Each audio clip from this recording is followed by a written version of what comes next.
Telugu Desam party వాళ్ళు, కూటమి ప్రభుత్వం వాళ్ళు రోజుకో మాట మాట్లాడుతున్నారు. ఒకడేమో 300 కోట్ల స్కామ్ అంటాడు, ఒకడేమో 400 కోట్ల స్కామ్ అంటాడు. నిన్న ప్రభుత్వమే ఒక రిప్లై ఇస్తూ ఏం చెప్పింది, స్పోర్ట్స్ మినిస్టర్ ఏం చెప్పినాడు, ఆడదాం ఆంధ్రాకు కేటాయించింది కేవలం 119 కోట్లు అని చెప్పినాడు. కేటాయింపే 119 కోట్లు ఉంటే 400 కోట్ల స్కామ్ ఎట జరుగుతుంది? అంటే ఏమన్నా అసెంబ్లీకి మామూలుగానే పోతున్నారా, ఏమన్నా సేవించి పోతున్నారా? ఆరోపణలు ఎన్ని రోజులు ఈ ఆరోపణలు, ఈ పనికి మాలిన ఆరోపణలు. ఆ 119 కోట్లు కూడా దేనికోసం ఎంత ఖర్చు పెట్టినారు, కలెక్టర్ల అకౌంట్లలో ఎంత ఇచ్చినారు, ప్రైజ్ మనీ రూపంలో ఎంత ఇచ్చినారు, కిట్ల రూపంలో ఎంత ఇచ్చినారు, టీషర్ట్ల రూపంలో ఎంత ఇచ్చినారని చెప్పి ఆన్ రికార్డు వాళ్ళ దగ్గర ఎవిడెన్స్ ఉంది కదా. కూటమి ప్రభుత్వం ఏర్పడి దాదాపుగా ఈ రోజుకి సంవత్సరం రోజులైంది. ఎన్నికల ముందర సంవత్సరం రోజులు ఏం ఏడ్చినారు? ఒకరోజు భువనేశ్వరమ్మ గారిని తిట్టినారని చెప్పి ఒకరోజు, చంద్రబాబు నాయుడిని అరెస్ట్ చేసినారని ఒకరోజు, పవన్ కళ్యాణ్ని తిట్టినారని చెప్పి ఒకరోజు, ఏడ్చి ఓట్లు అడుక్కున్నారు. సరే, జనాలు పాపం నమ్మినారు. ఏంద్రా ఇంత ఏడుస్తున్నారు, 80 ఏళ్ళ వయసులో చంద్రబాబు ఏడుస్తున్నాడు, అమ్మ యాపొద్దు ఇంట్లో నుంచి బయటికి రాని ఆడమ్మ బయటకు వచ్చి ఏడుస్తుంది, ఈ పవన్ కళ్యాణ్ అంటే ఎప్పుడు ఏడుస్తాడులే. వీళ్ళు ఏడ్చి ఓట్లు అడుక్కున్నారు, ఓట్లు సంపాదించుకున్నారు.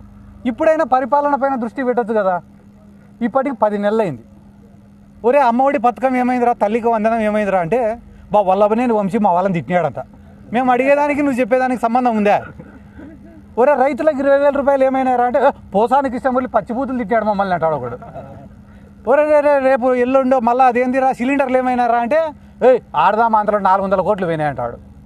అంటే మనం అడిగేదానికి, ప్రజలు అడిగేదానికి, వాళ్ళు చెప్పేదానికి ఎక్కడ కూడా పొంతన లేదు. మీరు రాసి పెట్టుకోండి, ఇంకొక 4 ఏళ్ళైనా కూడా ఇవే బీద ఏడుపులు ఉంటాయి తప్ప ఈ రాష్ట్ర ప్రజలకు వాళ్ళు చేసేదంటూ ఏముండదు. ఈ రాష్ట్ర ప్రజలు కూడా ఏం చేశారు మొన్న ఎలక్షన్లలో, మేము పోయి అమ్మ వైసీపీకి ఓటేయండి అమ్మా అంటే, ఏసం పోనైనా వైసీపీకే అన్నారు తప్ప ఎవరు మమ్మల్ని వ్యతిరేకించలే, మాకేం ఎదురు చెప్పలే, మమ్మల్ని తిట్టను కూడా తిట్టలే ఓడు. కానీ టీడీపీ వాళ్ళకి చెప్తానన్న ఆయన, మీరు జనాలలోకి ఈసారి పోయి ఓట్లు అడిగితే చీపుర్లు చెప్పులు రెడీగా ఉన్నాయి. మాకు చెప్పినట్టు మీకు ఏ సంపోనైనా అని చెప్పరు, ఫస్ట్ కొట్టి చెప్పిసిరి, ఆ తర్వాతనే మీకు సమాధానం చెప్తారు. ఎందుకంటే చంద్రబాబు నాయుడుకి తెలిసిన టాలెంట్ ఏమరా అంటే వ్యవస్థల్ని మేనేజ్ చేయడం. అవి ఏ రకంగానైనా మేనేజ్ చేస్తారు. ఎందుకంటే మొన్ననే సంక్రాంతి పండగకి చూసినాను నేను. సంక్రాంతి పండగకి హైదరాబాద్ నుంచి ఈ రాష్ట్రంలో, పక్క రాష్ట్రంలో అందరు వచ్చి ఈడ ఏంటివి అవి కోడి పందాలు, ఇసుపెటాకులు, 100 కోట్ల బెట్టింగులు చేసిపోతే పొద్దున్నే ఆర్టికల్స్ ఏం రాసినారు తెలుసా మీ టీవీ ఛానల్ వాళ్ళందరూ కూడా, అంబరాన్ని అంటినా సంబరాలు. కూటమి ప్రభుత్వం వచ్చిన తర్వాత తెలుగుతనం ఉట్టిపడిందట. అదే వైసీపీ గవర్నమెంట్లో జరిగితే క్యాబ్రే నడిపించిన మంత్రి, క్యాజినో నడిపించిన కొడాలి నాని, ఇవేనా మీరు రాసిన హెడ్డింగులు? అంటే వ్యవస్థని మేనేజ్ చేస్తే ఒక రకంగా, మేనేజ్ చేయకుంటే ఒక రకంగా. ఎన్ని గ్రామాలలో అన్న టీడీపీ వాళ్ళ పతనం ఏడ ప్రారంభమైందో చెప్తా, మీరు రాసి పెట్టుకోండి. వైసీపీ 5 ఏళ్ళు అధికారంలో ఉన్నప్పుడు నష్టపోయింది వైఎస్ఆర్ కాంగ్రెస్ పార్టీ కార్యకర్త. మళ్ళీ ఈరోజు తెలుగుదేశం పార్టీ అధికారంలోకి వచ్చినాక పొద్దున్న నుంచి రాత్రి వరకు కేసులు పెడతా ఉండేది వైఎస్ఆర్ కాంగ్రెస్ పార్టీ కార్యకర్తలు. అమాయకుల జోలికి పోతే ఏమొస్తుందిరా? మీకు దమ్ముంటే నిజంగానే మైనింగ్లో ఎవడైనా దోచుకునిటేనో, లిక్కర్లో ఎవడైనా దోచుకుంటే వాళ్ళ జోలికి పోంటారా? పేదోళ్ళ జోలికి పోతే ఏమొస్తుందిరా? నాకు అర్థం కాలే. మీరు రాసి పెట్టుకుని అన్న 3 సంవత్సరాలు ఈ రోజు నుంచి వైఎస్ఆర్ కాంగ్రెస్ పార్టీ, జగన్మోహన్ రెడ్డి సొంత జోబిలో నుంచి సాడ లెక్క అని మాట్లాడిన ప్రతి ఒక్కడు కూడా ఈరోజు ఏ పండగ జరిగినా, ఏ పండగ వచ్చినా డబ్బు రొటేషన్ లేక, మార్కెట్లో డబ్బులు తిరక్క, వ్యాపారస్తులు కానీ, చిన్న చితక ప్రాణాలు కానీ, చిన్న రైతులు కానీ ఒరే జగన్ ఉంటే బాగుండు కదరా అని అనుకుంటున్నారు. మీరు రాసి ప్రతి ఒక్కడు అనుకుంటున్నాడు. మేము చెప్పాల్సిన అవసరంలే. ఇంకొక 4 నెలలకో 5 నెలలకో ఈ తిరుగుబాటు అనేది ఏ స్థాయిలో మొదలవుతుందో మీరే చూసుకోండి. మళ్ళీ మేము ప్రత్యేకంగా చెప్పాల్సిన అవసరంలే. ఈ ఆడదాం ఆంధ్ర పైన సిఐడి ఎంక్వైరీలో ఏం దొరకకుంటే సిబిఐ ఎంక్వైరీకి ఇస్తే కనీసం వాళ్ళన్నా కొండనంత దొవ్వి ఎలకనేమన్నా పట్టుకుంటారేమో చూడాలా. ఎందుకంటే కానీ వాడు ఎవడో చెప్తాడు, నిన్న నాసిరికం వస్తువులు ఇచ్చినారంట. ఏమిచ్చినారు? 38 కోట్ల రూపాయలతోటి సామాగ్రి కొన్నారన్న. ఎంత?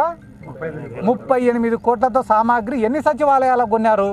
15,000 సచివాలయాలకు కొన్నారు.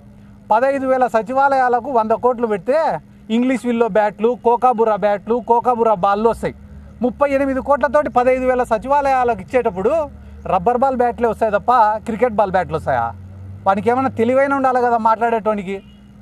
ఇంకా ఎక్కువ ఆడదాం ఆంధ్ర గురించి డేటా కావాలంటే చంద్రబాబు నాయుడు సీటు పక్కనే ప్రద్యుమ్న గారు అని చెప్పి ఒక ఆయన ఉంటాడు, ఐఏఎస్ ఆఫీసర్. ఆయననే టెండర్లు వేసింది కానీ ప్రొక్యూర్మెంట్ జరిపించినది కానీ ఈ ఆడదాం ఆంధ్రాని కండక్ట్ చేసినది కూడా ఆ ప్రద్యుమ్న గారే. ఆ ప్రద్యుమ్న గారిని ఈ చంద్రబాబు నాయుడు గారు ఒకసారి పిలుచుకొని పక్కన కూర్చోబెట్టుకొని ఏమన్నా సిద్ధార్థ రెడ్డి కానీ ఇంకొకరు కానీ దీంట్లో ఆడదాం ఆంధ్రాలో ఏమైనా తిన్నారా అంటే, సార్ పాపం ఒక 50,000 రూపాయలు టికెట్లకు ఖర్చు పెట్టింటాం సార్ వాళ్ళపైన. ఈ కర్నూలు నుంచి విశాఖపట్నానికి, విశాఖపట్నం నుంచి కర్నూలుకి పాపం ఆడ వాళ్ళకి భోజనాలు 2 పూట్ల పెట్టి పంపించినాం సార్, అంతకుమించి వాళ్ళకేం ముట్టలేదు సార్ అని చెప్తే చంద్రబాబు కూడా పొద్దున్నే ఇడిచిపెట్టండి రా పాపం వాళ్ళకేం టికెట్ డబ్బులు కూడా ఇచ్చినట్టు లేవంటాడు. కాబట్టి ఇటువంటి బోగస్ మాటలన్నీ మాట్లాడడం సాలిచ్చి ప్రతి నియోజకవర్గంలో ఈరోజు employment full Chandrababu Naidu government వచ్చినాక.